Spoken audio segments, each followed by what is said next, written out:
Bonjour, aujourd'hui on va parler de planification et d'un lancement de projet.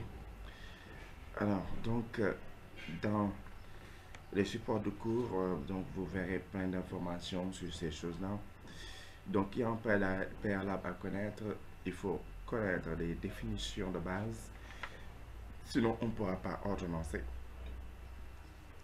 On va donc définir un certain nombre de notions, mais pour démarrer déjà, pour dire simple, d'accord, un problème d'ordonnancement consiste tout simplement à organiser dans le temps la réalisation des tâches d'un projet. OK? Compte tenu des contraintes temporelles, délais, contraintes d'enchaînement et des contraintes portant sur la disponibilité des ressources acquises afin de minimiser la durée globale du projet. On vous donne un projet, généralement vous êtes soumis à des contraintes de délai. OK? Donc il faudra réguler la réalisation de chacune des tâches de manière rigoureuse pour éviter que votre projet ne dépasse le délai demandé. OK? Et pour aussi mieux gérer la disponibilité des ressources, puisque plusieurs tâches pourraient donc exploiter les mêmes ressources. Comment les organiser de sorte que qu'il n'y ait pas donc ok donc donc que les tâches entre elles ne se gênent pas, de sorte que vous ne dépassez pas encore les délais impartis, d'accord, demandés par le client ou ou une autre institution. Alors, c'est donc ça qu'on va voir ici. Et vous m'avez entendu parler de tâches d'un projet. D'accord, donc voilà une tâche. D'accord, ce seront donc un travail élémentaire. D'accord, c'est un travail élémentaire d'un projet. Un projet est constitué d'un ensemble de tâches. Pour réaliser le projet, il faut réaliser toutes les tâches du projet. Construire une maison, ben il faudra, d'accord, donc faire plusieurs tâches avant finalement de réaliser, d'accord, de construire cette maison. C'est-à-dire durant même la construction de la maison, avant de finir et de dire que votre maison est terminée, il y a eu des tâches que vous avez effectuées. Faire les ciments, les briques, etc. D'accord? Et plein d'autres choses avant de pouvoir dire que vous avez fini votre maison. Donc, tous ces travaux élémentaires sont des tâches.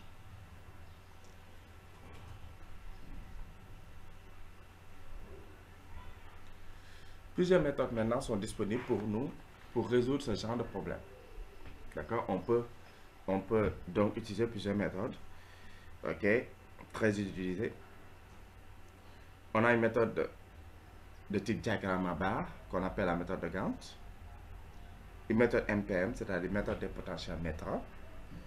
Une méthode donc HMI critique qu'on appelle potentiel tâche ou potentiel étape. La méthode PERT, qu'on appelle juste par la méthode PERT. Certaines de ces méthodes, les deux dernières par exemple que je viens de citer, utilisent des notions de graphe. D'accord, utilisent des notions de graphe. Il faut donc qu'on parle un peu de notions de graphe.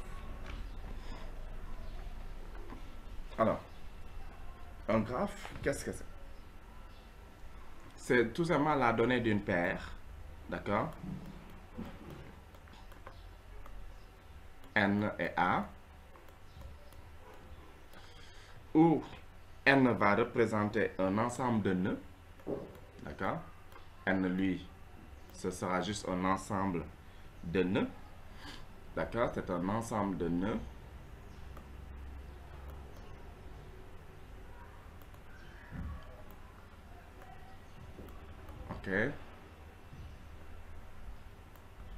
C'est un ensemble de nœuds, c'est-à-dire que A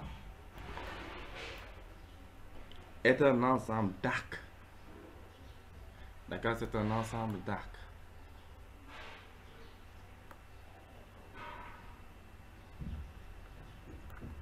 Ensemble d'arcs.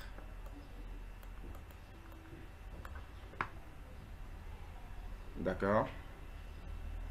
C'est-à-dire que c'est des liens. l'ensemble d'arcs, c'est un arc, donc ce sera un lien qui va joindre deux nœuds de n. Exemple.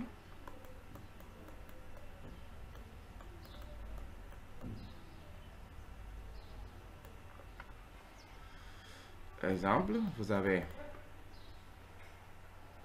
disons, deux nœuds comme ça, d'accord, qu'on va noter comme ça, un nœud 1, un nœud 2. Imaginons que j'en ai un nœud 3 aussi. Ces trois-là sont des nœuds. Alors, je joins ce premier avec celui-là, d'accord? Ça, c'est un arc. Et je joins ce premier aussi avec celui-là. Donc,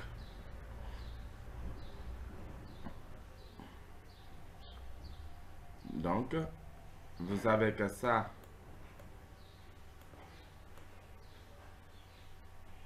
c'est un arc, tandis que ça, c'est un nœud, ou encore sommet.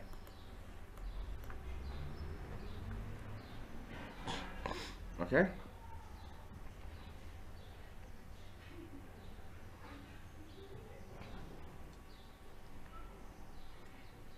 Maintenant, quand l'arc, OK, si l'arc est orienté, on n'indique pas une flèche. Dans ce cas, dire 1-3, l'arc 1-3 et dire l'arc 3-1 ne serait pas la même. Parce que l'arc est orienté. Donc 1-3 signifie qu'on va de 1 à 3. Et que 3-1 signifierait qu'on va de 3 à 1. Donc, ici, ça signifie que les deux arcs que j'ai ici dans ce graphe, d'accord, ce graphe, donc c'est tout ceci. OK? Donc, ce que j'ai comme arc C, seulement, donc c'est-à-dire que l'ensemble A en question, dans cet arc, dans ce graphe, c'est tout simplement 1 et 2.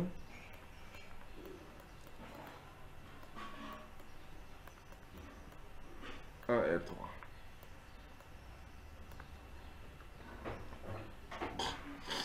OK. Et les nœuds, l'ensemble des nœuds que j'ai, N, c'est le nœud 1, le nœud 2 et le nœud 3. Voilà, en gros donc, une toute petite initiation donc, au graphe. Il y a donc plein de choses qui en découlent après, mais ce n'est pas l'objectif de ce cours. Alors, on va donc parler maintenant de problèmes d'ordonnancement. Comme je l'avais dit, ordonnancer, d'accord, le fonctionnement d'un système industriel de production consiste à gérer l'allocation, d'accord, ou l'accès à des ressources au cours du temps, tout en satisfaisant au mieux un ensemble de critères. Donc ça, c'est une définition qui est donnée dans le cours. D'accord?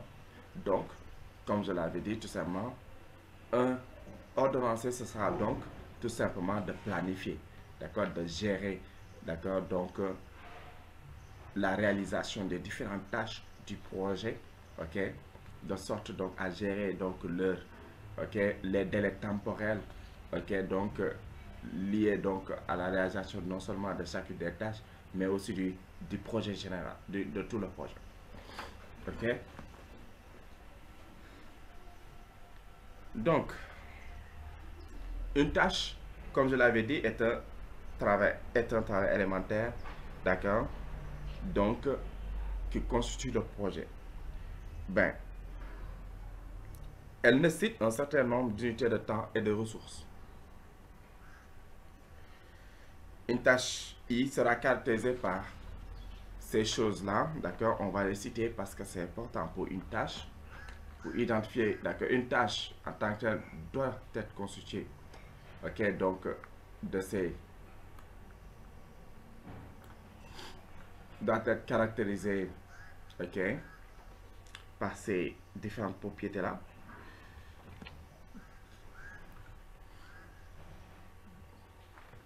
Ok.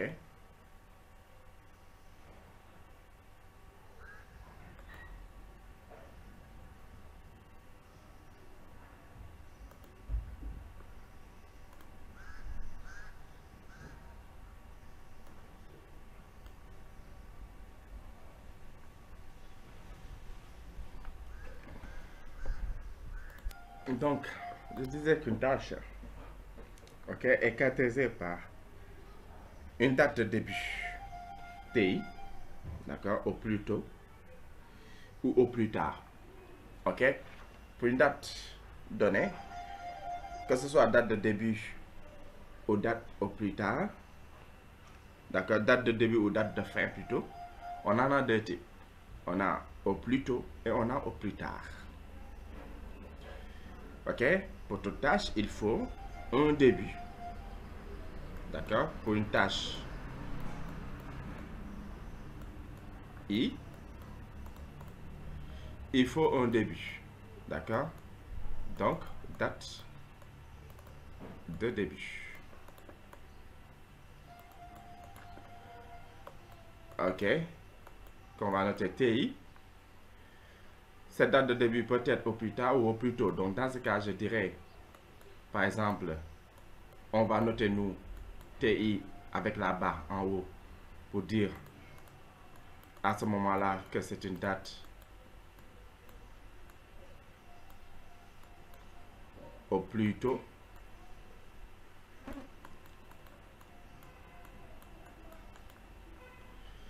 Et par contre, si je note en bas, ce sera une date au plus tard.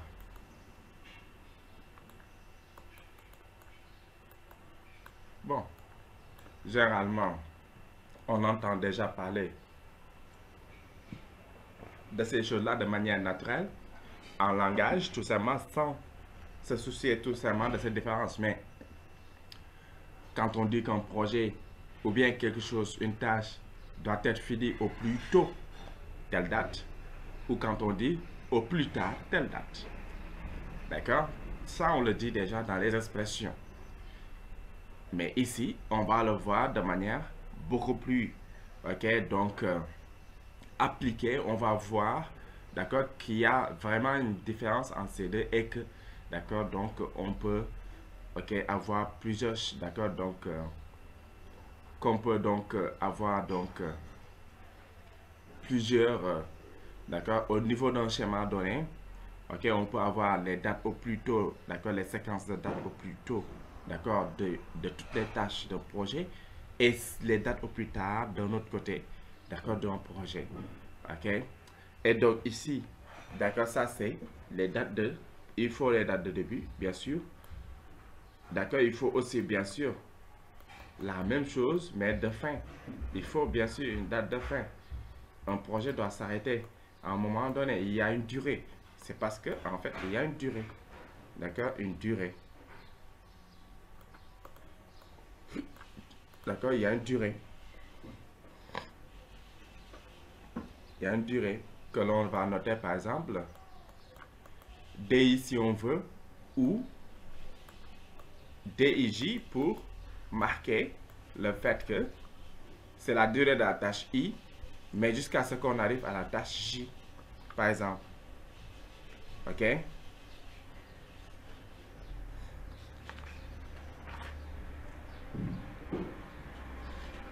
OK? Cette date de fin, OK, qu'on peut noter grand TI, c'est aussi donc les TI, petit TI, plus la durée DIJ.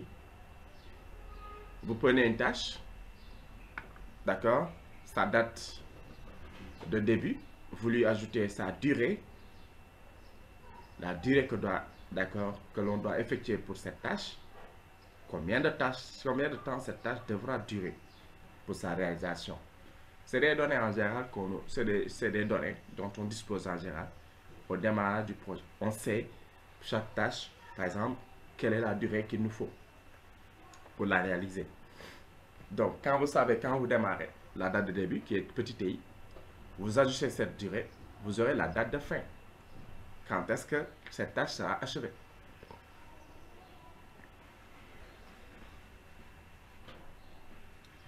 Il faut donc aussi,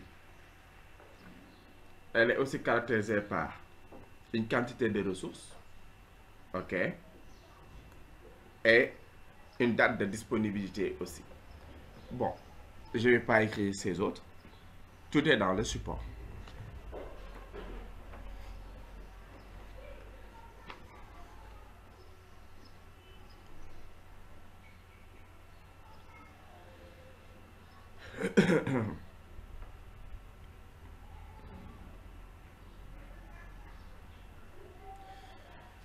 Ensuite, il y a donc des définitions, d'accord, une définition cruciale, un certain nombre de termes à définir qu'il est impératif de connaître pour pouvoir ordonnancer un projet.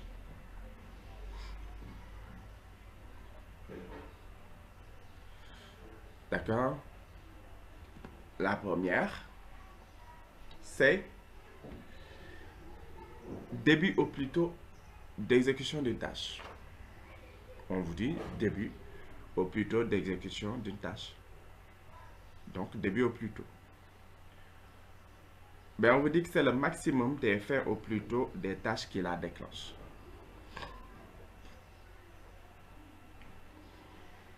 Ok?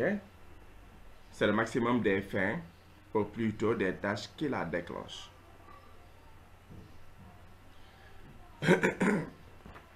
Puisque donc, quand vous avez une tâche, avant qu'elle ne démarre, il y avait certainement d'autres tâches précédentes. D'accord? Une tâche, vous la prenez, il y a forcément donc des tâches précédentes. Et parmi toutes les tâches qui la précèdent,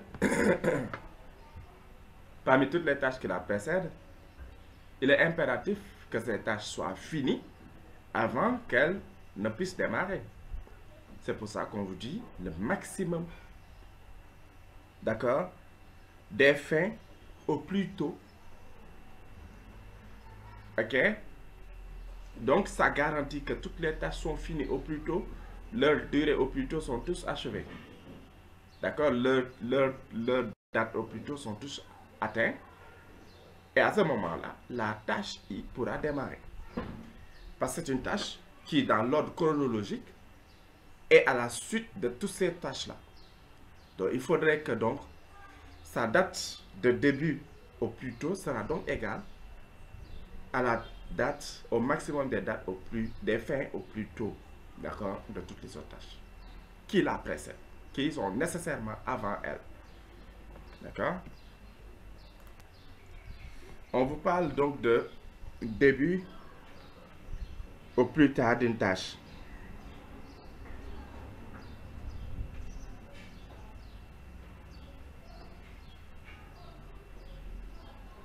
D'accord? Début au plus tard de la tâche, d'une tâche, c'est la date de fin au plus tard de la tâche. Ok? La date de fin au plus tard de la tâche, moins la durée de la tâche.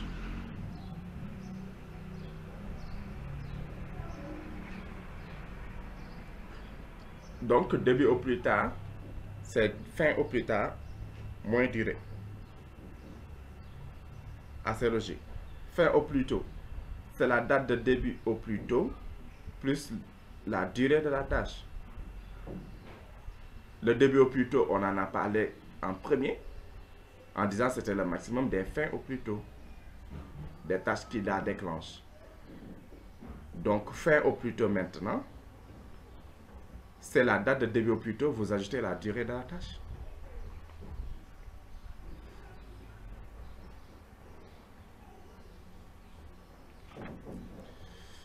La marge totale, d'accord, un terme important, qui est donc la marge totale. Ok, donc, on a donc la marge totale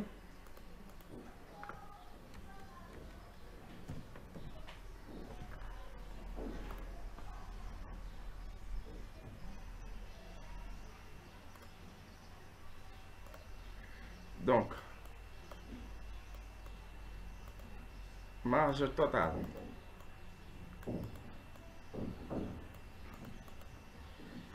La marge totale, c'est le retard admissible du début d'une tâche qui n'entraîne aucun recul de la date de fin du projet. OK? Donc, c'est le retard admissible du début d'une tâche qui n'entraîne aucun recul de la date de fin du projet, mais qui consomme les marges libres des opérations suivantes. En termes de calcul, donc, c'est la date de début au plus tard, moins la date, OK? Date de début au plus tard,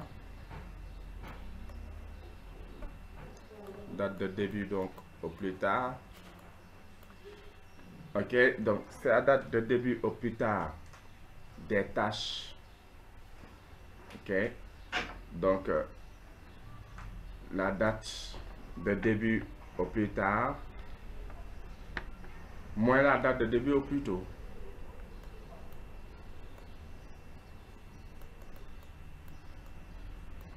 Moins date de début au plus tôt.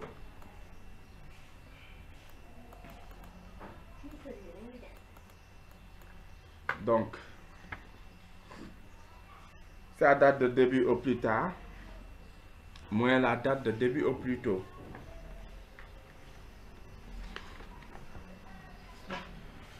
Donc, ça, c'est la marge totale. OK? Date de début au plus tard moins la date de début au plus tôt. D'accord? Ça, c'est la marge totale, d'accord, d'une tâche. OK? Donc,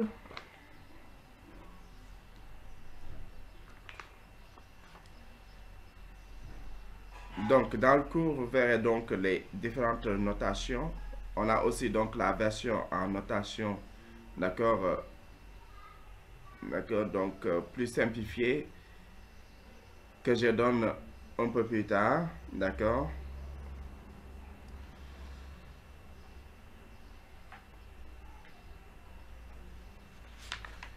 Parce que je donne ça dans les exemples avant, donc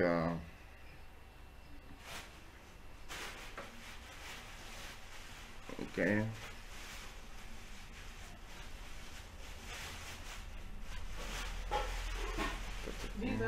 Voilà, effectivement, dans les solutions des exemples, je donne donc ces choses-là, d'accord, en relation beaucoup plus simple. OK?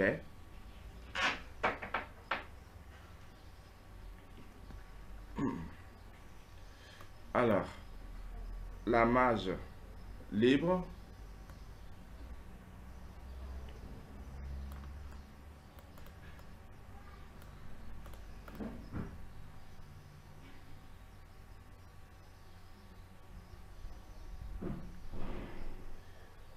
c'est le retard admissible sur une tâche qui n'entraîne pas de modification des calendriers des tâches suivantes. D'accord? Ça veut dire que donc, c'est le retard qu'on peut se permettre pour une tâche donnée. C'est le retard qu'on peut se permettre. OK? Mais qui n'entraîne aucune modification, d'accord, des calendriers des tâches suivantes. OK? Donc, en termes de calcul, donc, c'est la date de début au plus tôt de la tâche suivante, moins la durée de la tâche, moins la date de début au plus tôt de la tâche. OK?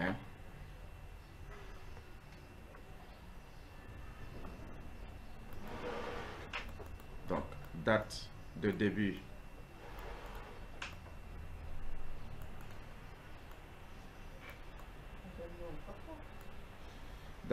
au plus tôt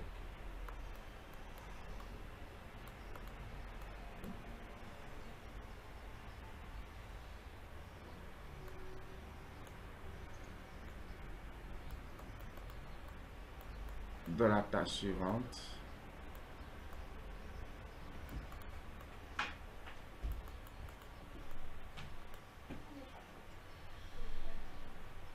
moins la durée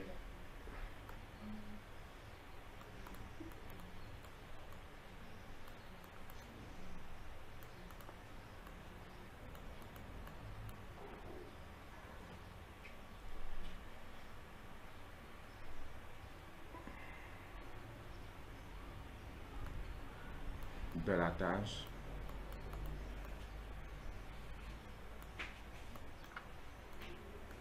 moins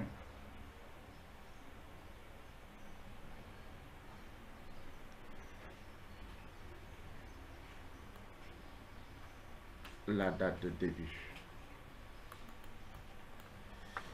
Moins la date de début au plus tôt.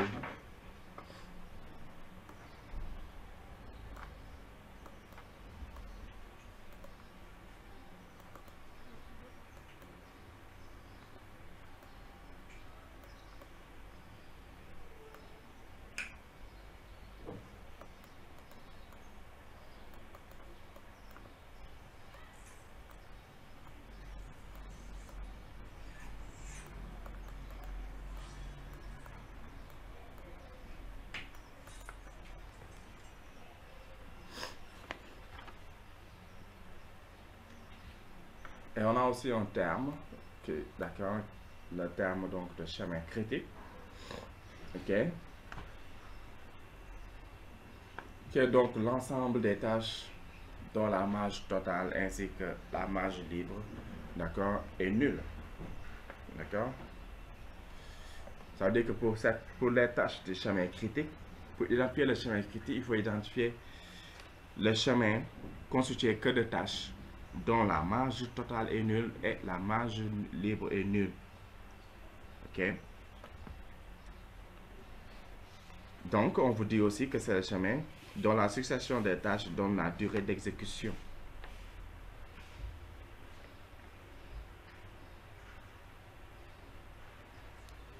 La plus longue, d'accord, du projet est fournie le délai d'achèvement le plus court. Ok. Donc, pourquoi on l'appelle un chemin critique? C'est justement parce que on ne peut pas se permettre un délai, d'accord, de retard sur ces tâches-là. C'est pourquoi leur marge totale ainsi que leur marge libre sont nulles.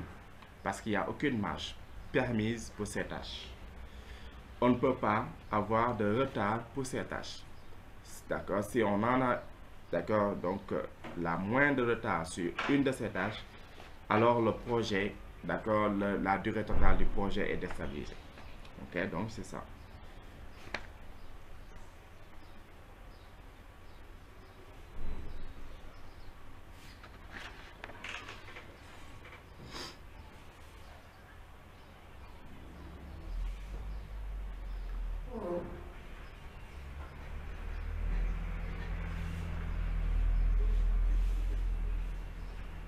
Ok, alors,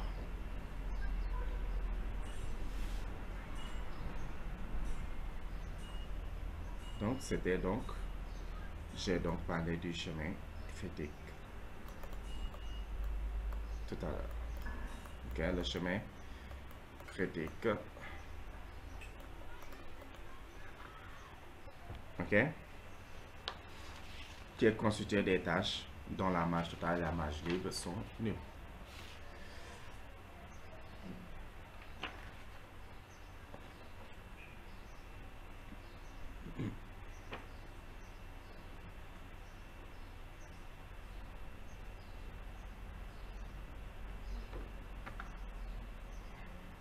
Ok. On va donc voir la première méthode qu'on appelle la méthode potentielle méthode. Okay, cette méthode, ok, donc utilise, ok, donc chaque méthode a sa manière donc d'identifier et de noter, d'accord, les différentes objets ou bien les éléments qui interviennent dans le projet comme les tâches, etc. Alors, les tâches sont représentées par des sommets et les contraintes de succession par des arcs. Chaque tâche est renseignée par la date à laquelle elle peut commencer, d'accord, qu'on appelle la date au plus tôt, et celle à laquelle elle doit se terminer. qu'on appelle aussi la date au plus tard. Donc, on en a déjà parlé. À chaque arc donc est associée une valeur numérique qui représente soit une durée d'opération, soit un délai. Donc voilà, ça c'est une description, d'accord, de comment on va noter, faire le schéma du potentiomètre. Alors, on a un exemple. On considère le projet dont les tâches, les durées des tâches ainsi que les contraintes de succession sont données dans le tableau 4.3 suivant. Donc, on nous a donné un tableau.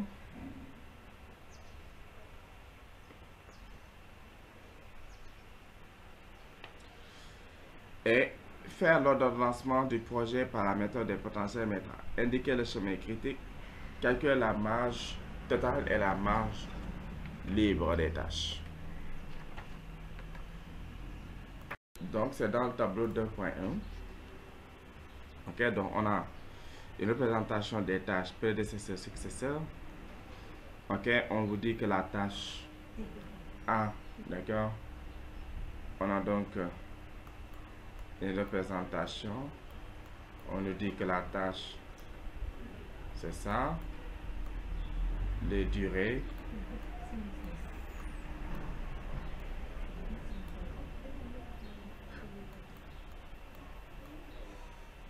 Tâche antérieure.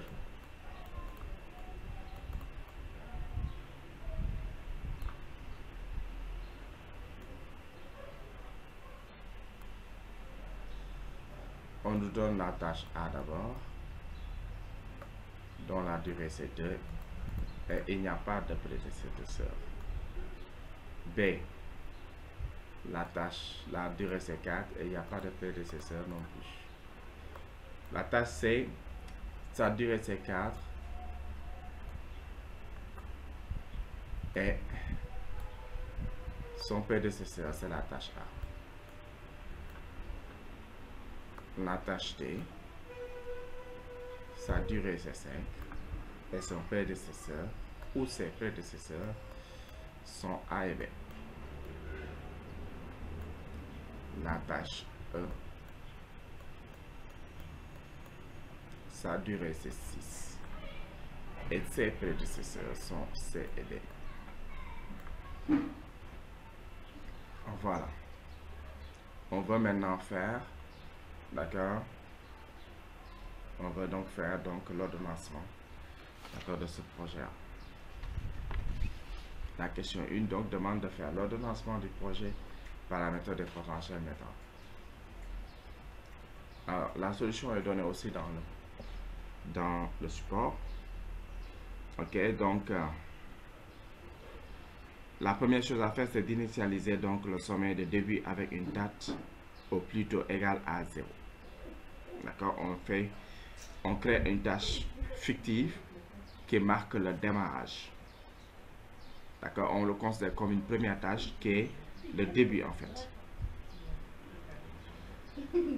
Ok.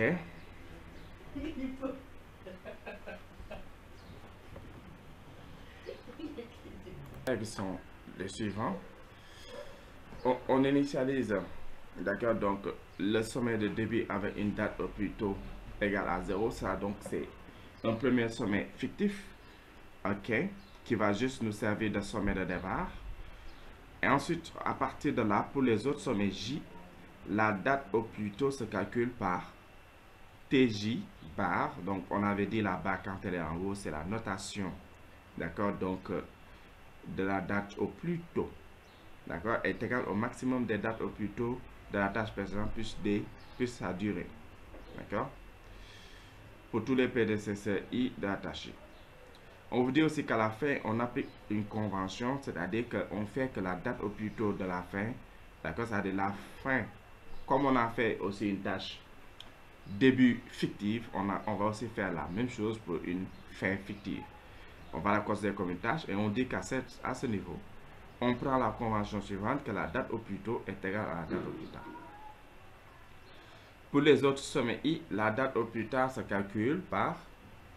Ça veut dire que donc, il faut aller jusqu'à la fin d'abord et ensuite revenir pour calculer les dates au plus tard. en allant du début vers la fin, on calcule les dates au plus tôt. Mais d'accord, pour calculer maintenant en repartant depuis la fin vers le début, on calcule les dates au plus tard. Et la formule de la date au plus tard, c'est quoi? D'accord, donc pour une date, d'accord, la date au plus tard de tâche I, d'accord, c'est le minimum, ok, des dates au plus tard moins la durée. D'accord? Donc, ça veut dire que vous calculez pour chaque tâche qui, d'accord, qui est un successeur de la tâche I, vous faites la différence de sa durée au plus, d'accord, de sa date plutôt au plus tard, moins la durée de la tâche I en question. Et parmi tous ces calculs, on prend le minimum. Le minimum sera donc la date au plus tard de la tâche I. Ok, donc en pratique, on verra. Donc voilà. Là, donc, la première chose que je vais faire, c'est de prendre, d'accord, les tâches, une tâche fictive, ok, que je vais noter. D'accord, donc, je prends une tâche fictive. Voilà.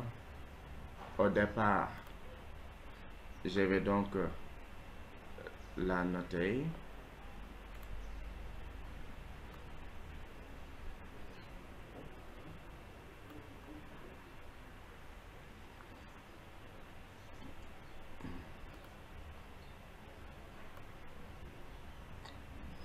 Voilà. Alors, cette tâche-là, c'est la tâche de début. D'accord? C'est la tâche de début. C'est pas trop lisible.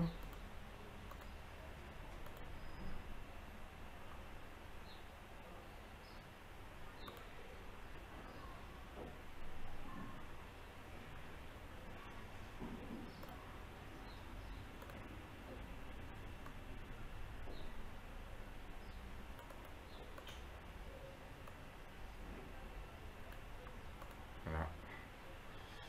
Donc, tâche de début.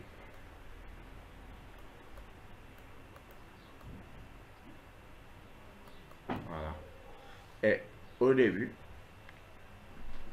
la date au plus tôt, 0. D'accord? La date au plus tôt, 0. Je ne remplis pas encore la date au plus tard. D'accord? Et j'ai deux tâches qui vont démarrer. Regardez dans le tableau, vous avez la tâche A qui a une durée de 2, mais qui n'a pas d'antécédent. La tâche B aussi, sa durée c'est 4, mais n'a pas d'antécédent. Donc, je sais que donc, à partir du début, je vais aller vers les deux tâches A et B qui n'ont pas d'antécédent. Donc,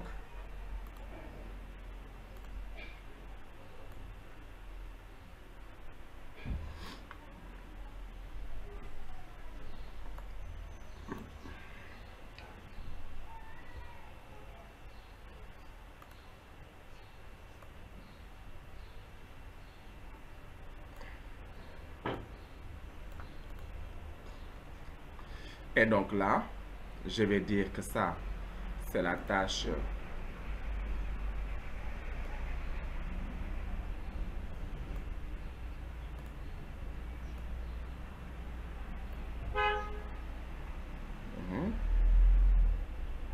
c'est la même chose.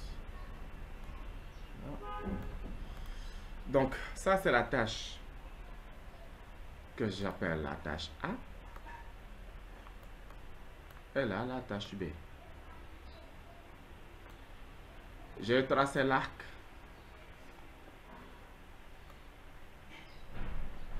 qui indique que je vais de début à A. Et l'arc aussi qui indique que je vais de début à B. J'indique par une flèche la direction. C'est un arc. Et j'indique la durée sur l'arc. D'accord? Donc, on indique la durée sur l'arc.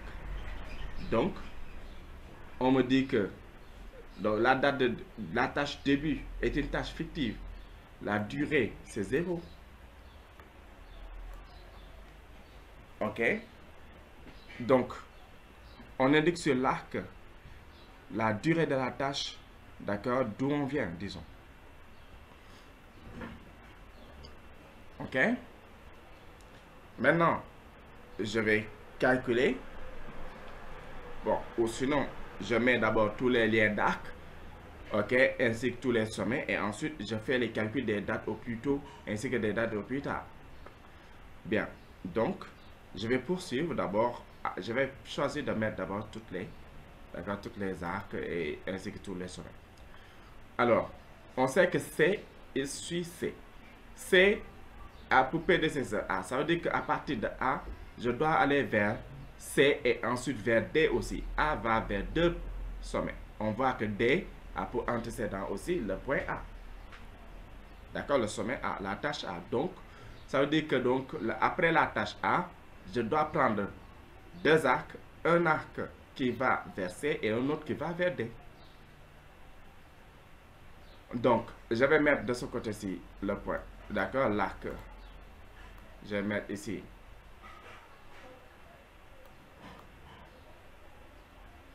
Je vais mettre par là l'arc C. Et je vais mettre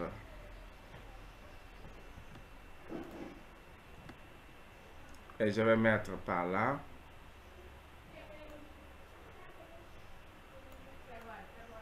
l'arc D.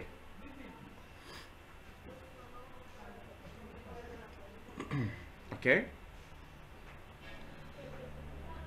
Et je vais indiquer. Donc ça c'est C.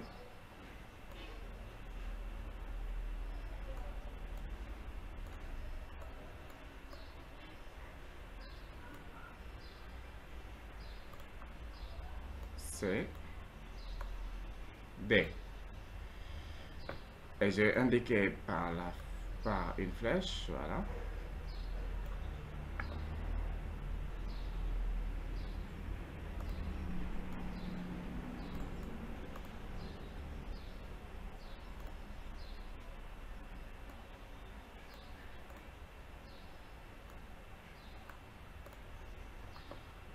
Donc,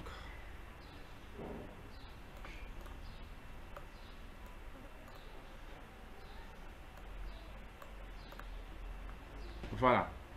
Et enfin, après C et D, j'ai aussi E. E a pour prédécesseur les deux, C et D. Ça veut dire que ces deux antécédents sont C et D. Il y a une flèche qui quitte C pour aller vers E et une autre flèche qui quitte D pour aller vers E. Donc, je vais placer aussi un sommet pour E. Je vais placer un sommet pour E. Voilà. Je vais placer un sommet pour E. Voilà, ça c'est E. Et je vais indiquer par une flèche aussi que je pars de C vers E.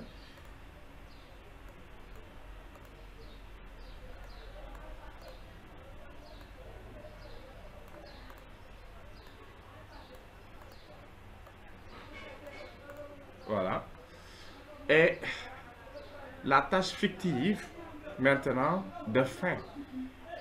Quand on arrive à E, de E, on va vers la fin. D'accord? On va vers la fin du projet. Donc, je crée la tâche. Donc,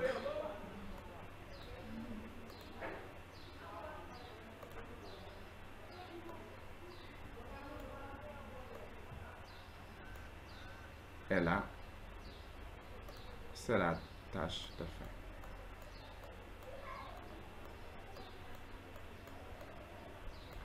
Voilà.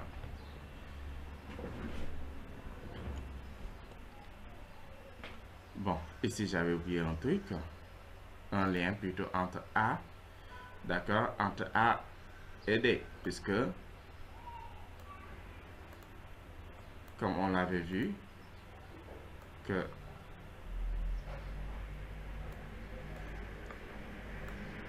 la tâche D avait pour prédécesseur A et B. Donc, il y a une tâche, il y a une flèche qui doit quitter A vers D et une autre de B vers D. Voilà. On l'avait oublié dans la foulée tout simplement, mais c'est ça. La flèche aussi qui doit joindre E vers F1.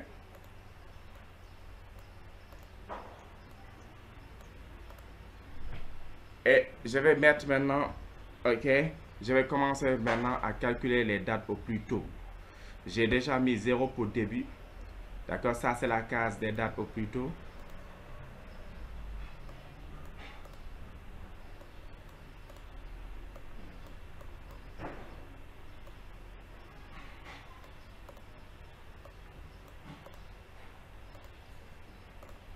Ok, ça c'est date au plus tôt.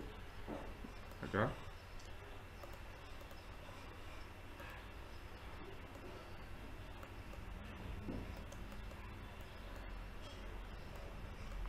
Date au plus tôt de ce côté. Ok. Date au plus tôt et les dates au plus tard sont de ce côté-ci. Ok.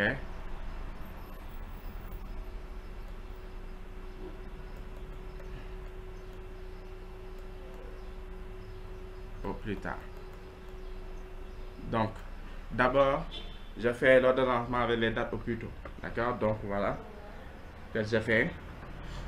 Donc, pour avoir la date au plus tôt de la tâche A, par exemple, il faut prendre la date au plus tôt de la tâche précédente. Ok. Donc, on l'a dit tout à l'heure. Donc, la date au plus tôt se calcule par le maximum de la date au plus tôt plus des dates au plus tôt précédentes plus la durée.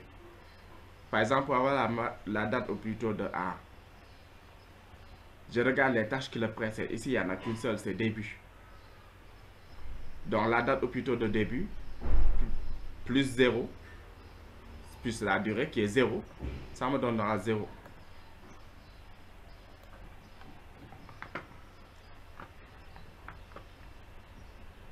Pour B, pareillement, c'est début qui le précède. Date au plus tôt de 0, de début, c'est 0. Plus la durée de début, c'est 0. Et donc, ça donne 0.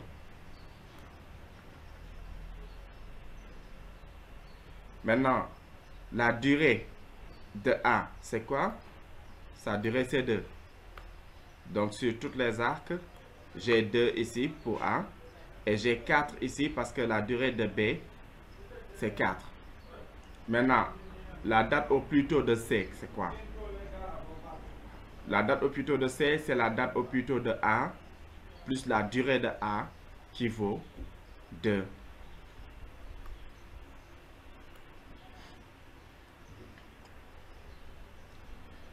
La date au plus tôt, d'accord, de D. Ici, j'ai 2 tâches qui vont vers D. C'est pour ça qu'on vous dit le maximum maintenant des dates au plus tôt plus la durée. Donc, A. D'abord, la date au plus tôt, d'accord, de A qui vaut 0 plus 2, ça fait 2. Ensuite, je regarde pour le B. Date au plus tôt de B qui est 0 plus 4, ça fait, plus la durée qui est 4, ça fait 4. 4 est plus grand que 2. Donc, c'est 4, le maximum. Ok. On vous a dit donc de prendre le maximum des dates au plus tôt plus durée.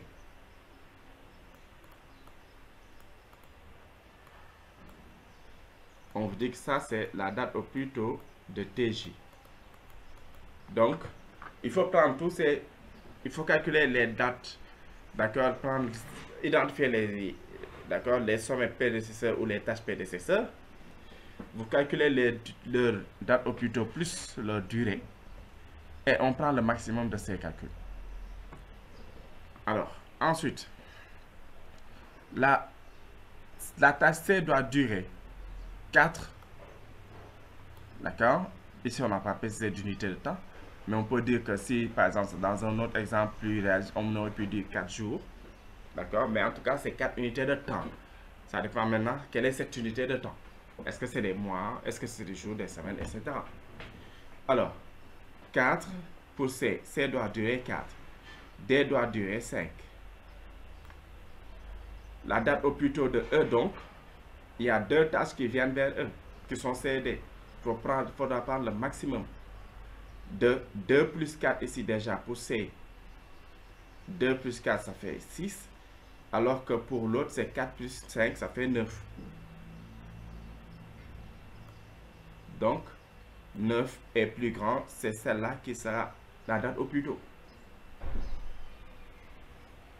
Et ces choses sont assez logiques puisque la tâche E ne peut pas démarrer tant que la tâche C ainsi que la tâche D ne sont pas finies parce que c'est deux prédécesseurs.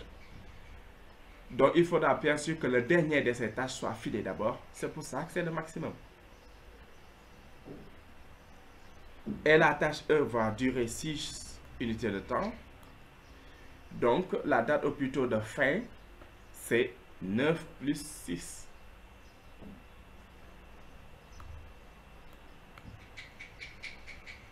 Qui donne 15. Et là, on applique la convention. On a dit que on fait que date au plus tard, au plus tôt de fin, c'est égal à date au plus tard de fin. Donc, je mets 15 au plus tard ici.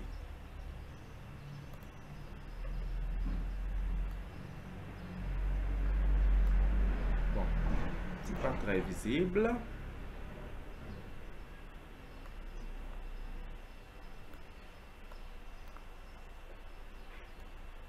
Voilà. 15, 15.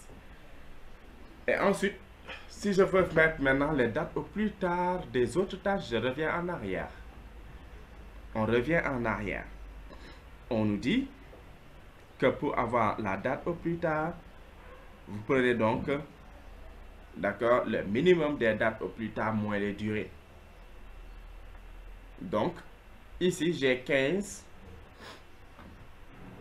moins 6 pour avoir 9.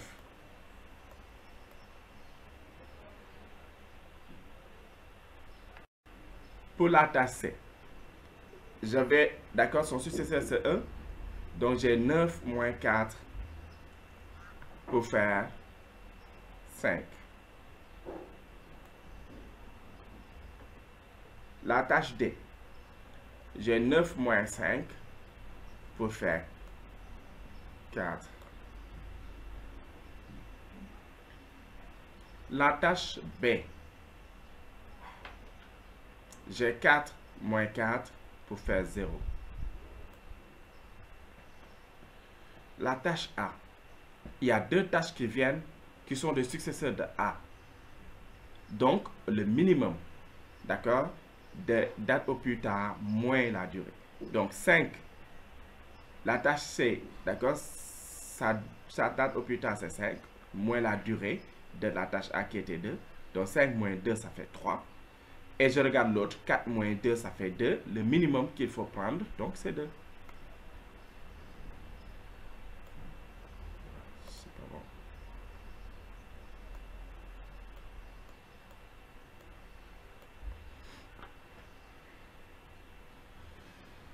Et enfin, la tâche début aussi. Il y en a un qui vient de B et un autre qui vient de A. Donc, 2 moins 0. D'accord? Et ensuite, l'autre, 2 moins 0, c'est 2. Et l'autre, pour le B, 0 moins 0, qui donne 0. Donc, on doit prendre le minimum, donc c'est 0.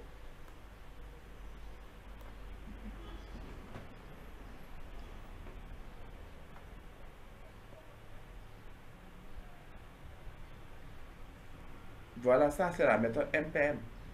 La méthode potentielle méthode. Ici, on a fait l'ordonnancement au plus tôt ainsi que l'ordonnancement au plus tard. Les deux en même temps, donc on a fait un ordonnancement. Alors qu'on peut des fois vous dire juste de faire l'ordonnancement au plus tôt. Dans ce cas, vous vous limitez au plus tôt en calculant jusqu'à la fin et on s'arrête là sans mettre l'information des dates au plus tard. Ou bien on peut vous dire faites l'ordonnancement au plus tard. Dans ce cas, vous faites que les dates au plus tard sans faire les dates au plus tôt. Mais là, j'ai précisé, juste j'avais dit dans la question, faites juste l'ordonnancement. Dans ce cas, on veut les deux. Vous mettez les deux. Vous mettez les dates au plus tard, inscrivez les dates au plus tôt. Voilà pour la méthode MPM.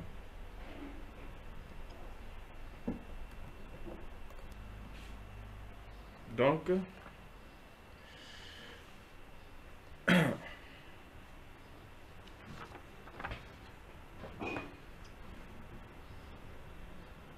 on demande maintenant donc d'indiquer le chemin critique. Quel est le chemin critique?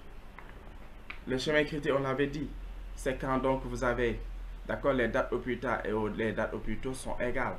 C'est le chemin où on n'a aucune marge.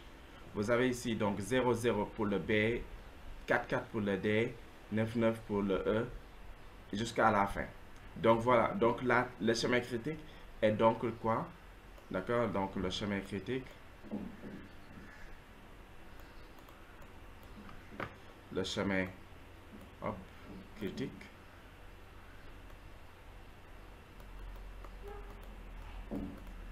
le chemin critique, c'est donc B, D, E. Ça, c'est le chemin critique.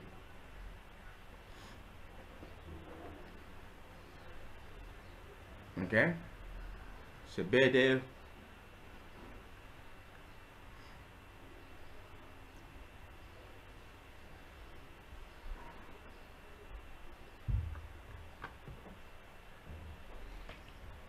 D'accord?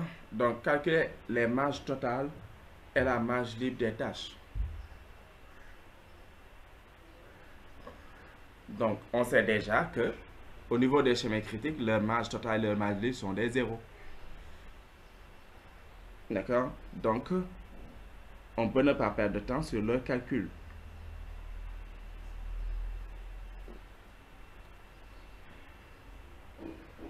Alors, la marge totale est donnée par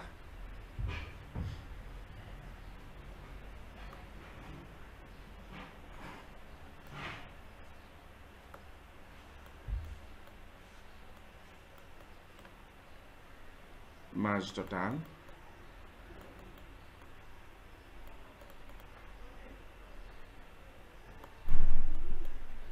T bar I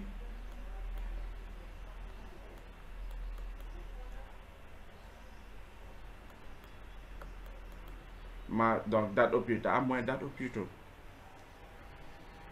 Ce qui fait que donc, vous avez alors pour les tâches, ok, pour les différentes tâches, vous avez les éléments. Ok. Donc ça veut dire que pour la tâche A,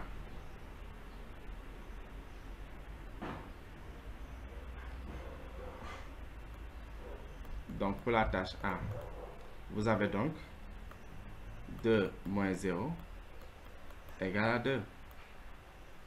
D'accord, c'est indiqué. La date au plus tard moins sa date au plus tôt.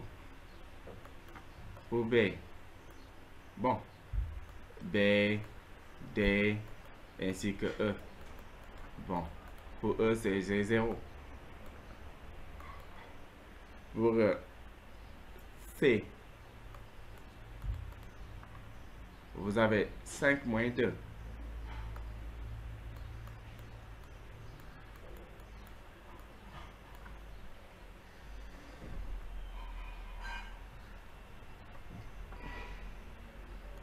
Donc voilà, 4, la marge libre.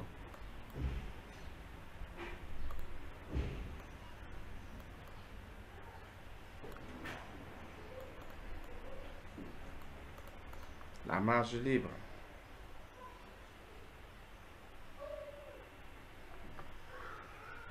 Il faut calculer le minimum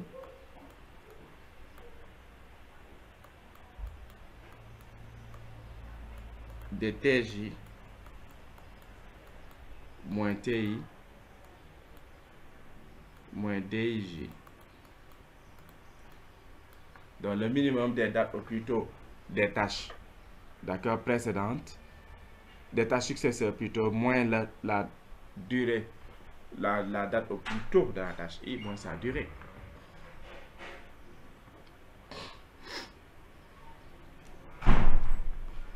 Ce qui fait que pour A,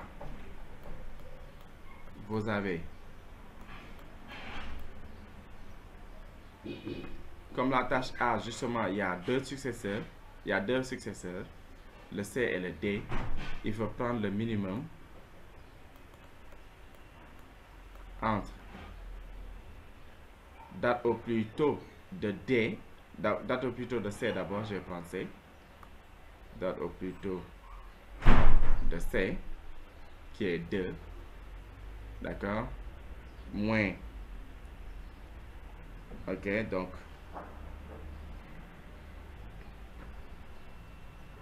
donc moins 0, donc moins la date au plus tôt de la tâche A même, qui est 0, et moins sa durée, qui est 2, parce que la tâche A dure 2. Et entre le minimum, entre ça et quoi encore, pour le D aussi, d'accord, sa date au plus tôt c'était 4, moins la date au plus tôt de A qui est encore 0, moins la durée de A qui est 2. Et le premier donne ici 0, alors que le deuxième donne 2. Donc le minimum est donc donné par le 0. Le point C.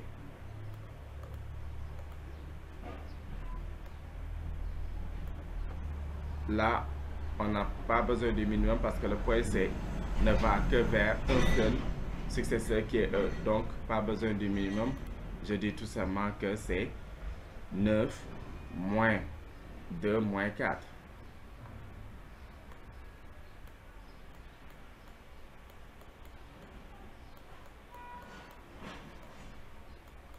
Voilà. Pour les autres sommets, bien sûr, B, D et E.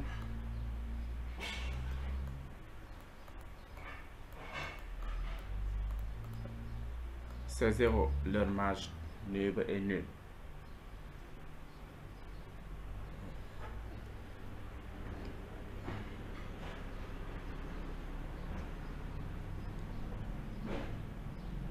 Ok. Donc, voilà. À présent, on va voir, d'accord, la méthode perte. Ok, la méthode perte.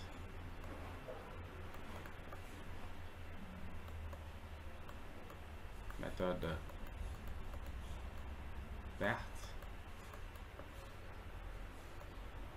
Ok. Donc, on va considérer dans cet exemple encore le même tableau que dans la méthode MPM. Et on va faire son ordonnancement, d'accord, par la méthode perte. Alors,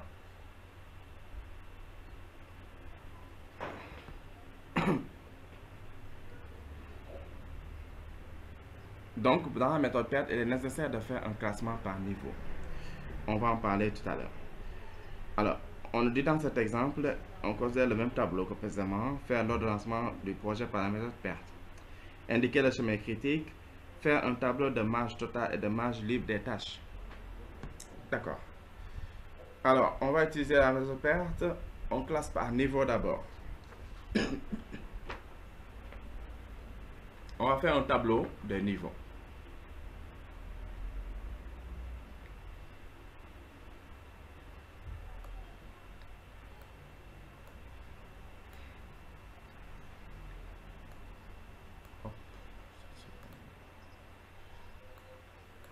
Bon, là, je vais l'appeler niveau.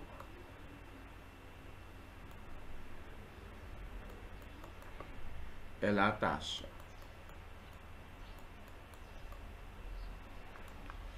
Alors, les tâches n'ayant pas de prédécesseur sont de niveau 1 et ainsi de suite. Donc, ça veut dire que déjà, dès le départ, qu'est-ce que j'ai? Je regarde les tâches qui n'ont pas de prédécesseur. C'est A et B ici.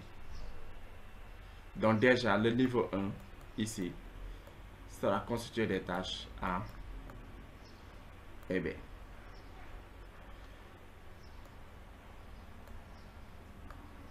Le niveau 2, si j'élimine les tâches A et B,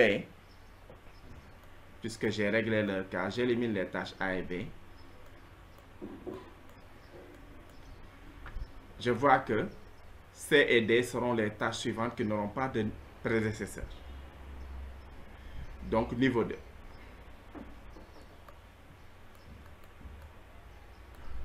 Et enfin, j'élimine aussi C et D. Et il me reste la tâche E. Donc, va constituer, donc, bien sûr, le troisième niveau.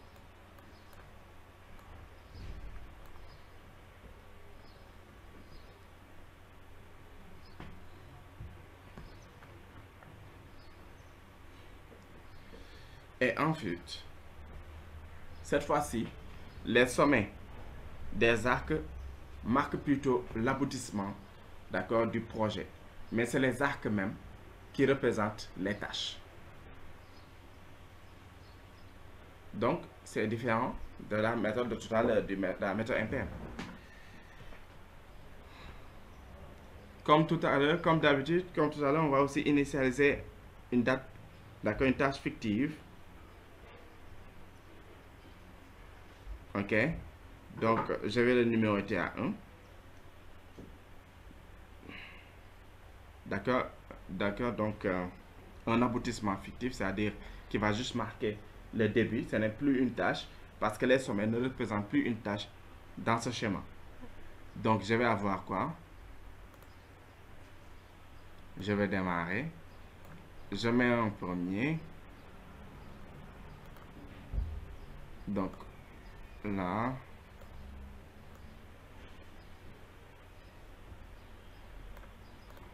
Donc ici, je l'appelle 1. Donc le départ.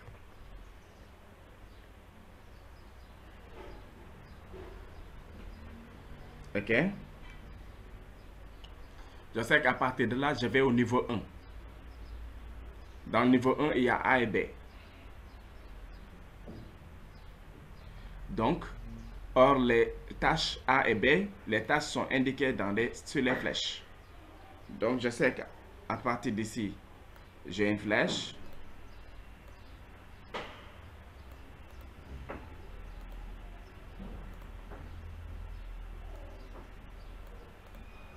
J'ai une flèche. Hop. Bon. J'ai une flèche qui est la tâche A, dont la durée est 2. Je mets en parenthèse. Je fais la même chose pour B, parce que A et B sont au même niveau. Quand ces deux tâches sont au même niveau.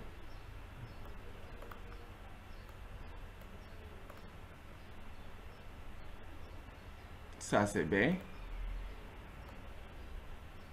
dont la durée est 4.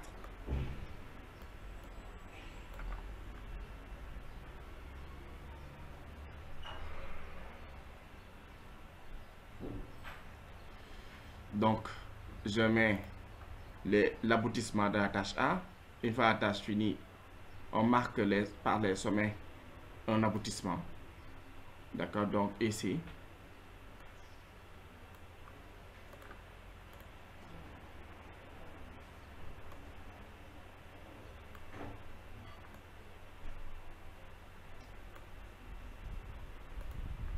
Donc là, je marque numéro 2. Et ensuite,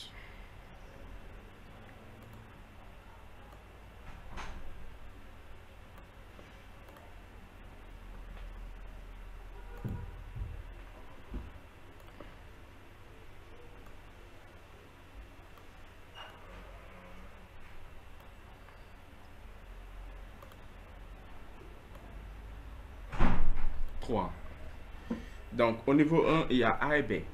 Mais A, d'accord, a une durée plus courte que celle de B. Donc dans l'ordre, je vais numéroter 1, là, d'accord, donc l'aboutissement, d'accord, le point de départ. Par 2, donc l'aboutissement de la tâche A. Et ensuite par 3, l'aboutissement de la tâche B. OK? Et donc, par la suite, je vais donc continuer de la même manière. Je vais donc placer les autres niveaux. Je vais placer le niveau A et le niveau B avec leur aboutissement. Alors, pour marquer le fait que la tâche B, d'accord, c'est-à-dire l'aboutissement que la tâche A fini avant, d'accord, donc après la tâche A, plutôt, vous avez la tâche C qui vient. Donc, au niveau de son aboutissement de la tâche A, je démarre la flèche qui indique la tâche C. Donc, je fais cette flèche-là.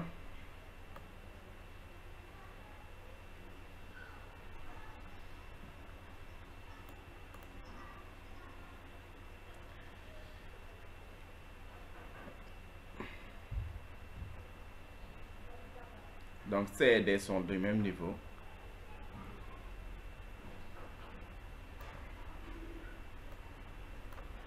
Donc, ça,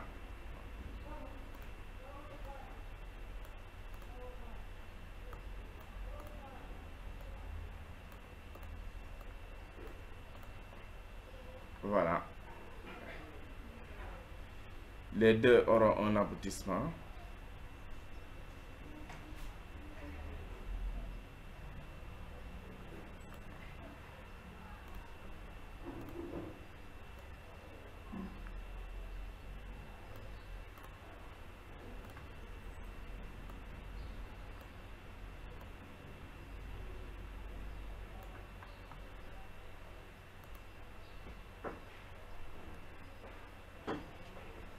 Donc ici, ça c'est la tâche C dont la durée c'est 4. Ça c'est la tâche D dont la durée c'est 5. Pour marquer le fait que, d'accord, le point que la tâche A est un prédécesseur de la tâche D, on le voit ici dans le tableau, d'accord. La tâche A est un prédécesseur de la tâche D. Rien ne peut le caractériser. Ici, on voit qu'il y a un vide. Il n'y a pas de lien entre A et D. D'accord? Donc, il faut créer une tâche fictive. D'accord? On crée une tâche fictive.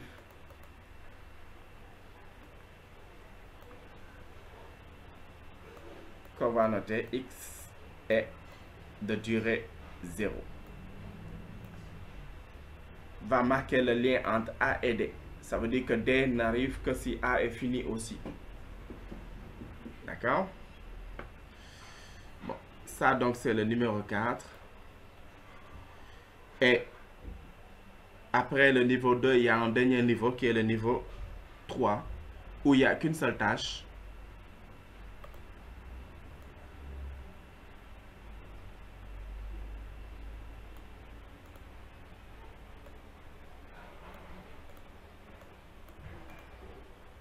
Il n'y a qu'une seule tâche et un aboutissement fictif pour marquer la fin.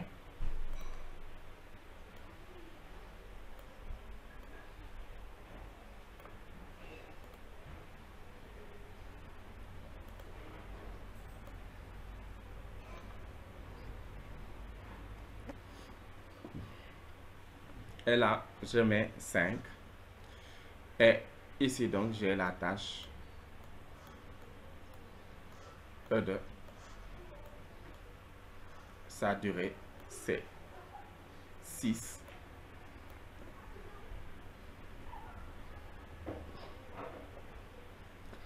Donc, là, j'ai pu placer les différentes tâches, d'accord, qui sont représentées par des arcs. J'ai pu placer aussi les aboutissements de chacune donc, de ces tâches. Il me reste donc maintenant à faire l'ordonnancement plus tôt, ainsi que l'ordonnancement plus tard. Donc, dès le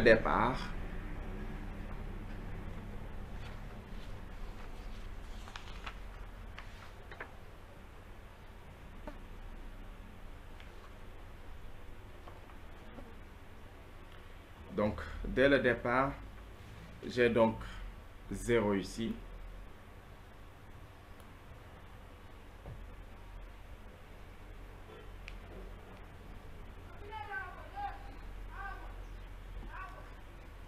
remarquons que cette fois-ci, ok, cette fois-ci, ici, vous avez ça, cette zone, c'est la date de fin au plus tôt de la tâche A.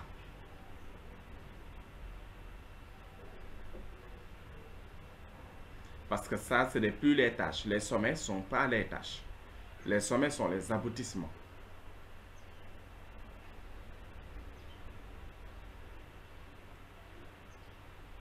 Donc, je vais écrire date de fin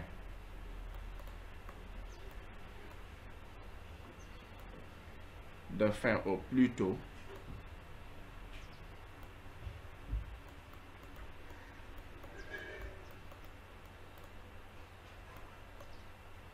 de A.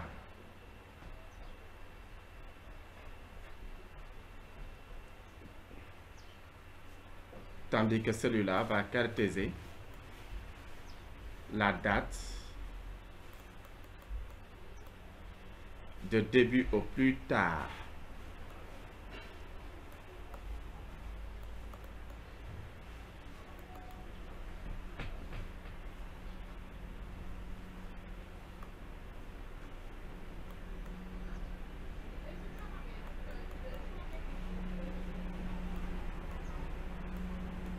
De C.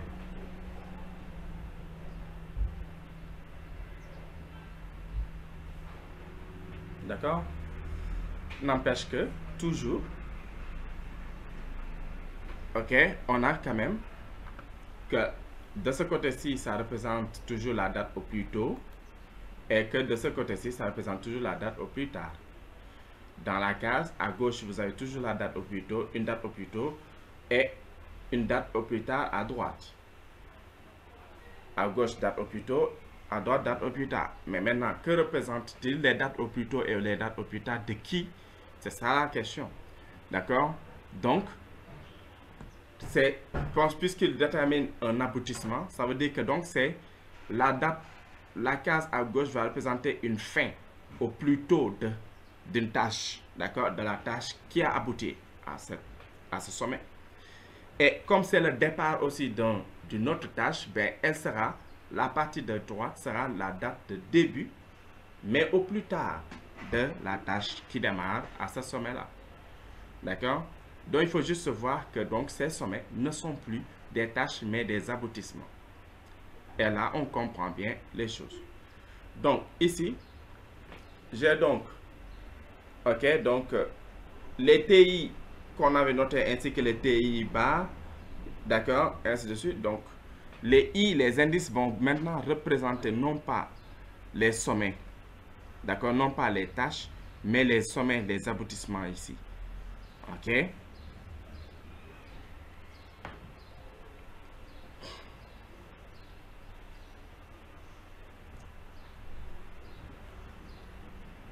Donc, qu'est-ce que j'ai? Alors, donc ici, comme d'habitude, on va donc calculer, d'accord, donc les valeurs des dates au plus tôt. Donc, la date au plus tôt se calcule toujours par le maximum des dates au plus tôt plus la durée. Donc, 4 plus 0 pour le B, par exemple. Ok, ça date, d'accord, de fin au plus tôt qui est là. Je dois la calculer en faisant la date au plus tôt. Ok. Disons donc du sommet précédent. Plus la durée. Donc 0 plus 4 donne 4. Pour le A aussi, d'accord, pour son aboutissement aussi, donc ça date au plus tôt. Ok, ici, ça sera calculé par 0 plus 2. Donc, j'aurai 2.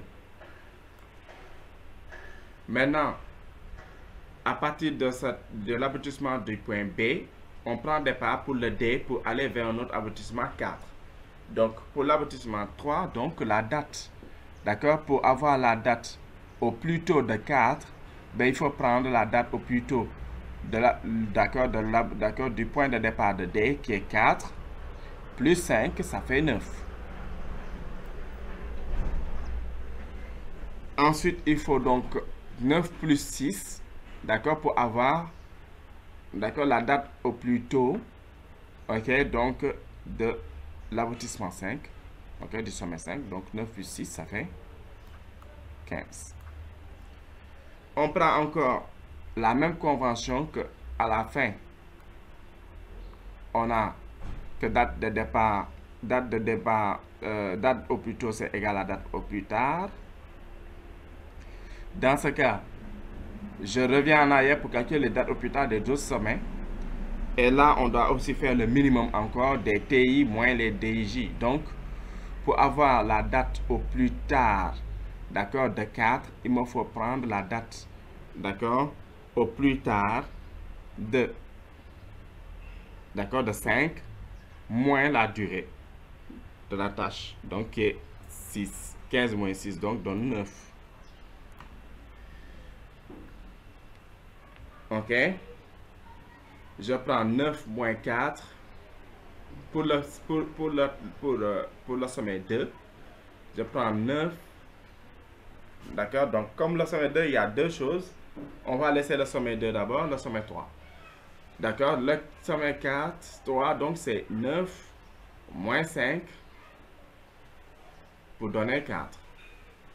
Maintenant, pour le sommet 2. Vous avez deux tâches qui vont, d'accord, qui prennent départ au sommet 2. Parce que vous avez la tâche C et la tâche X fictive qu'on avait créée. Alors, avec le C, on a 9 moins 4 qui donne 5. Tandis que avec la tâche fictive, on a 4 moins 0 qui donne 4. On doit prendre le minimum. Donc, on a 4.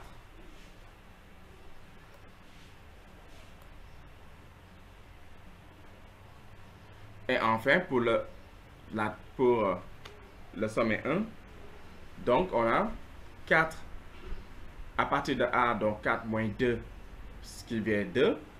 Et pour l'autre, on a 4 moins 4 qui fait 0. Le minimum, donc c'est 0.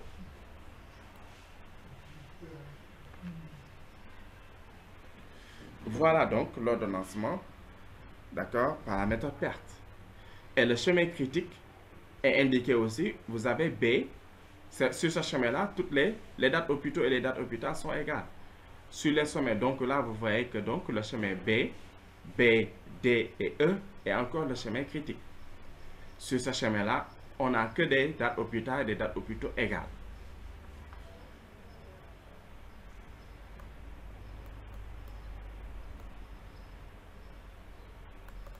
Chemin critique.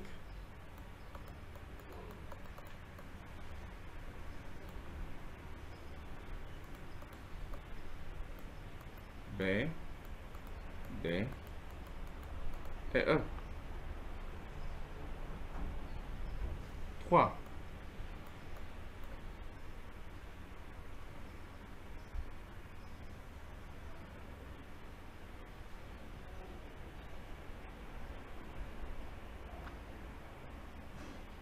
On nous demande de calculer aussi la marge, d'accord, de faire un tableau de marge plutôt, total et, d'accord, je pense bien c'est ça qui est demandé, d'accord, donc faire un tableau de marge totale et de marge libre des tâches. Donc, qu'est-ce qu'on va avoir? Donc, je vais faire ce tableau-là.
Donc, là, c'est tâche.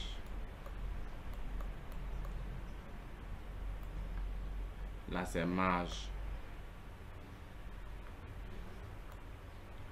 Marge totale.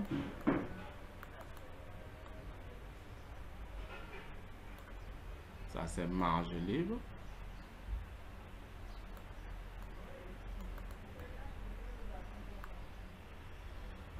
Ça, c'est la tâche A. La tâche B, C, D et E. La marge totale se calcule par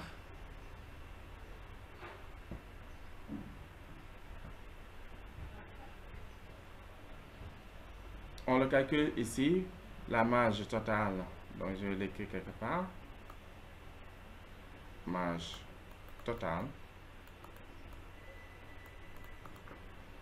c'est TJ moins TI moins DJ.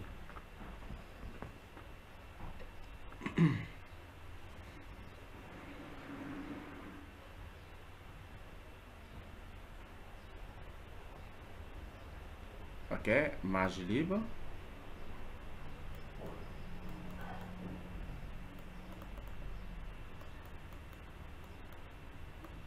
TJ moins TI moins DJ.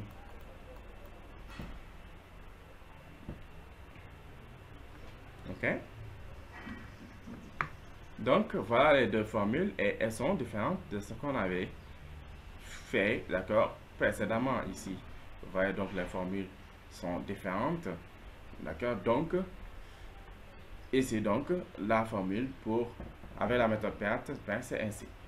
OK, donc, I et J, d'accord, sont tout simplement, d'accord, on peut les voir comme les sommets, tout simplement. Ici, ce ne sont plus des tâches, c'est pas A, c'est pas la TA, mais c'est plutôt, d'accord, OK, tout simplement, donc, OK, donc, on peut le voir comme les indices qui caractérisent les sommets, par exemple, 1, 2, 3, 4, 5, ainsi de suite. Alors, essayons de voir maintenant comment on s'en sort pour faire le calcul. Alors, marge totale de A, d'accord, T de J, d'accord, marge, donc, au plus tard, d'accord, de J, moins, d'accord, moins, donc, au plus tôt, de I, moins la durée. Donc, vous avez donc ici, OK, donc pour A, d'accord, donc au plus tard de J, donc pour A, puisque A, vous avez 1 et 2 qui sont reliés, n'est-ce pas, d'accord, donc le J, d'accord, ce sera donc le 2, ainsi que donc le A, c'est 1, le I plutôt, c'est 1, donc T, la date au plus tard, il vous dit donc, d'accord, au plus tard, d'accord, donc de 2, moins au plus tôt de 1, donc 4, moins 0, moins la durée qui est de 2. Ce qui fait que vous avez 4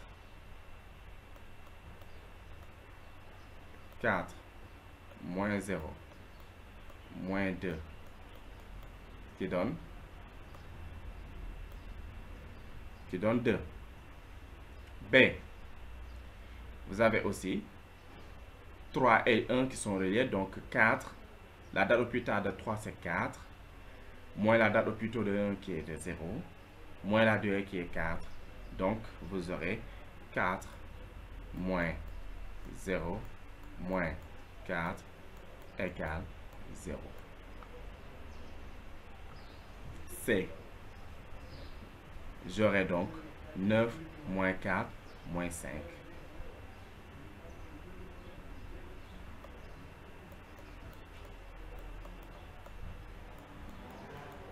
Donc là aussi, on sait très bien que on aura des zéros pour, d'accord, ces cases parce que ils ont, d'accord, c'est le chemin critique, ça c'est sûr. BDE, ces chemins critiques, ils ont toujours 0. D'accord? Alors, ensuite, les marges libres. Les marges libres, qu'est-ce que j'ai? On me dit de calculer aussi par au plus tôt de J, moins au plus tard, moins au plus tôt encore de I, moins la durée. Donc, cette fois-ci, je regarde au plus tôt. Pour le A, vous avez au plus tôt de 2, c'est 2. Moins au plus tôt de 1, c'est 0. Moins 2. Donc, j'aurai 2 moins 0 moins 2 qui donne 0. Ensuite, pour le B, j'ai 3, 1 et 3 qui sont liés, donc 4. Au plus tôt de 3, c'est 4. D'accord? C'est celui-là ici. 4. Et 4 moins 0 moins 4.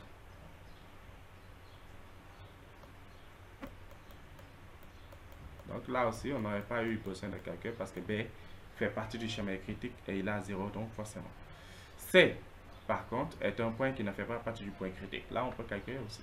Donc 9, d'accord, plutôt, d'accord, vous avez ce 9, moins 2, moins la durée qui est 4. Donc,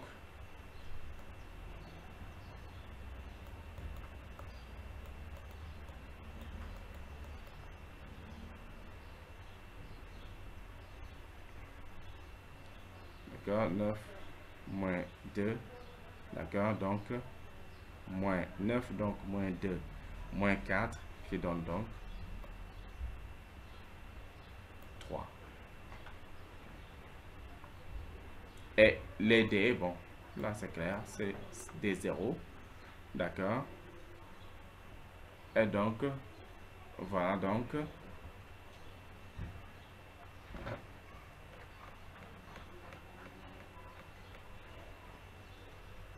ok.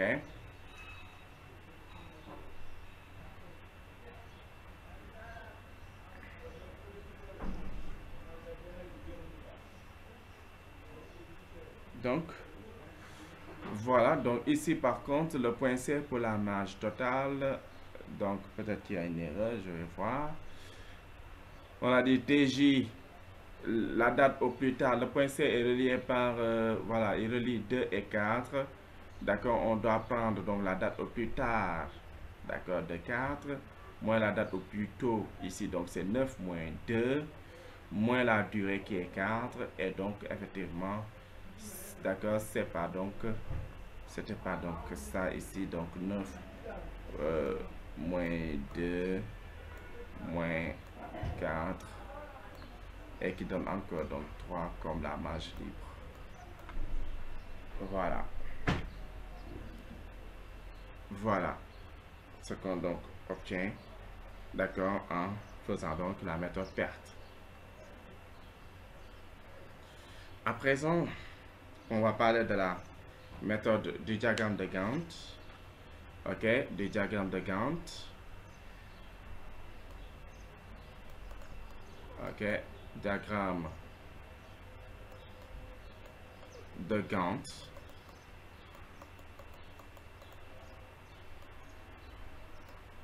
Pour le diagramme de Gantt, qu'est-ce qu'on a?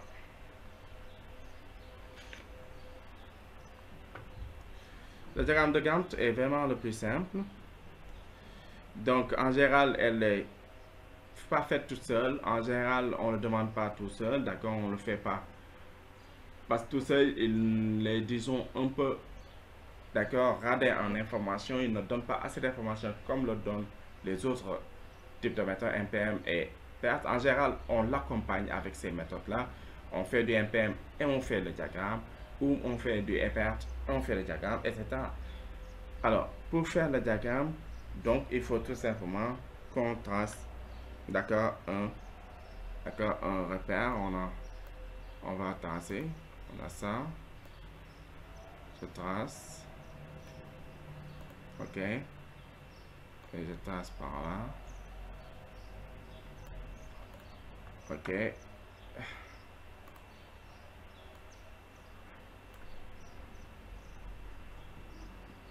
Là, donc, ça, c'est l'axe des temps. Là, dans cet axe, c'est les tâches qui seront représentées. les tâches sont représentées. Donc, je mets les différentes tâches.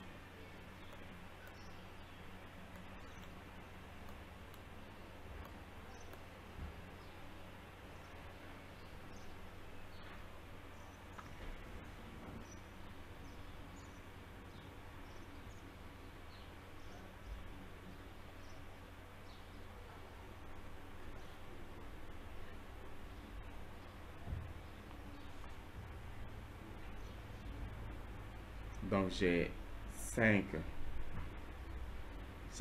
tâches. J'ai 5 tâches. Et donc, 1, 2, 3, 4. Donc, j'en ai pas suffisamment.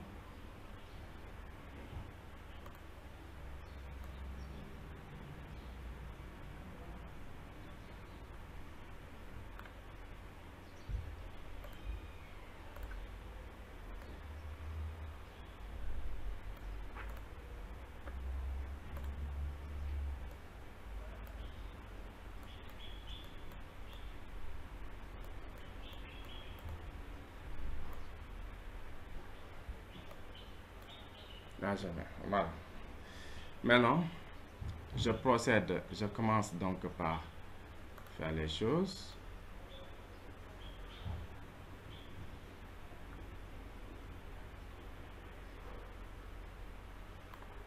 Ok. Donc déjà, je commence par écrire donc la première tâche, d'accord?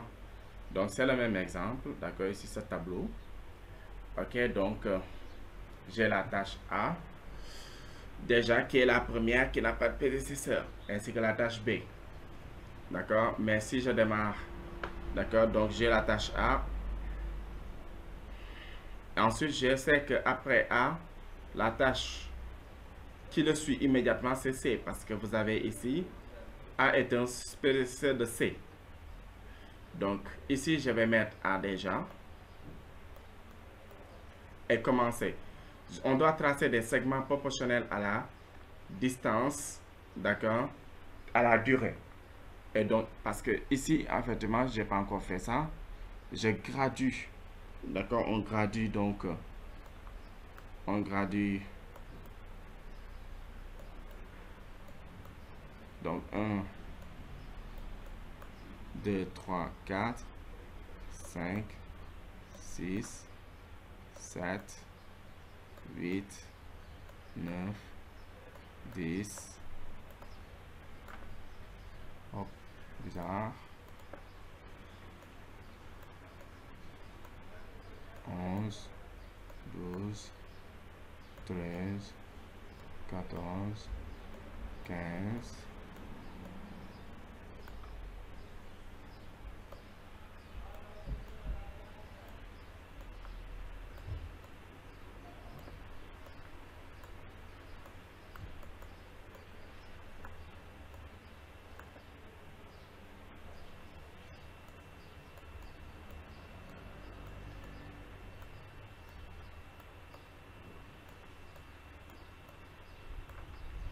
ok. Donc, je prends A et je fais une longueur de 2 parce que sa durée c'est 2 et ici c'est l'échelle de temps. Donc, à partir de A, je prends une longueur de 2.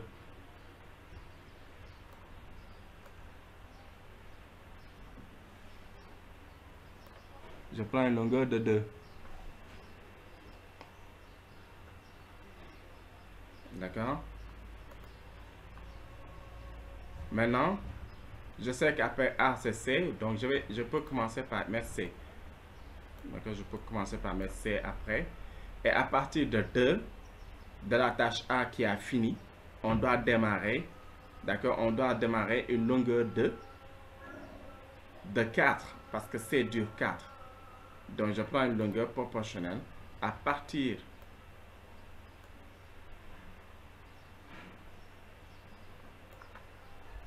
bon, la longueur 4, ça veut dire 4 plus 2, ça devrait être au niveau du 6.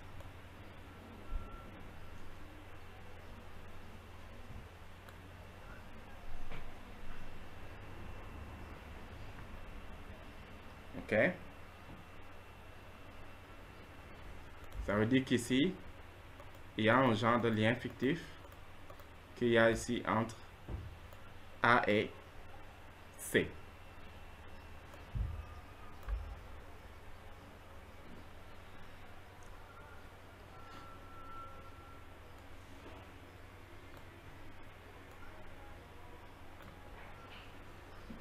OK? Je prends B aussi, puisqu'il n'avait pas de prédécesseur.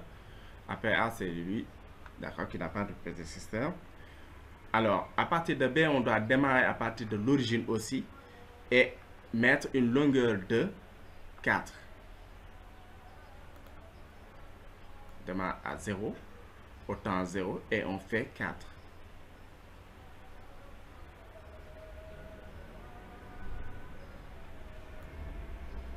Voilà, donc je fais attention de bien voir que c'est à la longueur 4. OK?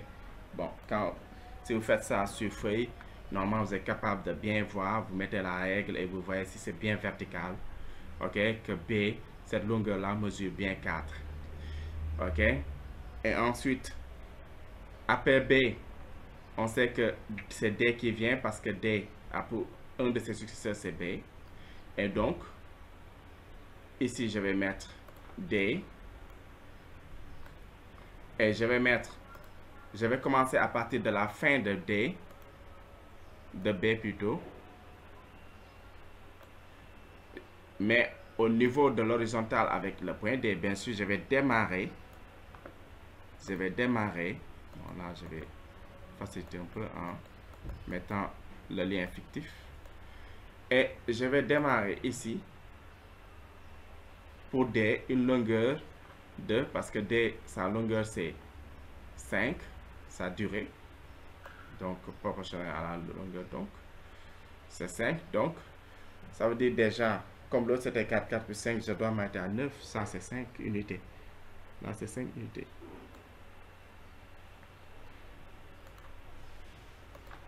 OK, je marque. Et à partir de D, il y a E, parce que ici vous avez E qui a un de ses prédécesseurs qui est D, et ça démarre, et ça a pour longueur 6. Et donc je prends à partir de là, donc je vais tracer le chemin fictif là, et je vais mettre à partir de là, on va démarrer une longueur de 6, et on sait que 6 plus la longueur de 9 de tout à l'heure donnerait 15. Ou alors je fais que compter 6 tranches, et donc j'arrive à ce bout là qui est le 15 en fait. Donc là on a ça c'est E.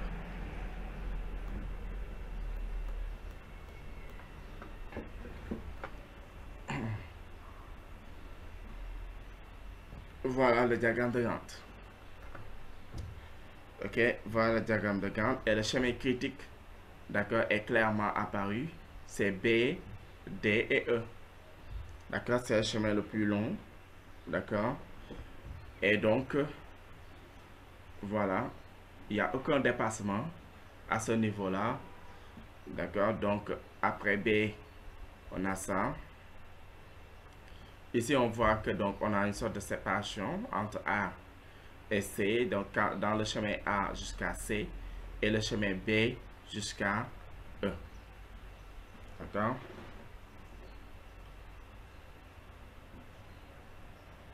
Mais en réalité, elles ne le sont pas parce que, d'accord, elles sont intercroisées. Parce que A et B vont démarrer des 0. Alors les choses se passent pratiquement en même temps. C'est-à-dire que quand A se déroule, il se déroule en même temps B. OK? Bien sûr, A finit plus tôt et que B continue. Et c'est à partir de là que, d'accord, quand B sera fini, que D va démarrer. Indépendamment du fait que C a fini ou pas. Puisque D, d'accord, et D aussi peuvent démarrer pratiquement, d'accord, peuvent se dérouler dans les mêmes ordres de période. OK, c'est pour ça que quand vous avez fait aussi les niveaux dans la méthode PERT, on avait vu qu'ils étaient du même niveau. Donc là, on voit que C et D est dans d'accord, si vous voyez cette verticale, d'accord, D va démarrer pendant que C avait déjà démarré. D'accord, il va se dérouler à partir de là et commencer lui aussi. Et quand C aura fini, lui va continuer quand même, et ainsi de suite. Donc, il y a une dépendance qui est là, mais que nous dit pas le diagramme de Gantt. C'est pour ça que ces figures-là, les méthodes PERT et les méthodes MPM, sont beaucoup plus parlantes. Elles montrent vraiment mieux l'interdépendance et les relations qu'il y a entre les différentes tâches. Voilà donc, c'est donc tout pour ce petit résumé de cours. Et donc, vous pouvez donc le suivre, cette vidéo, donc la regarder, la visionner, et essayer donc de mieux comprendre de quoi il s'agit. D'accord, donc merci et à la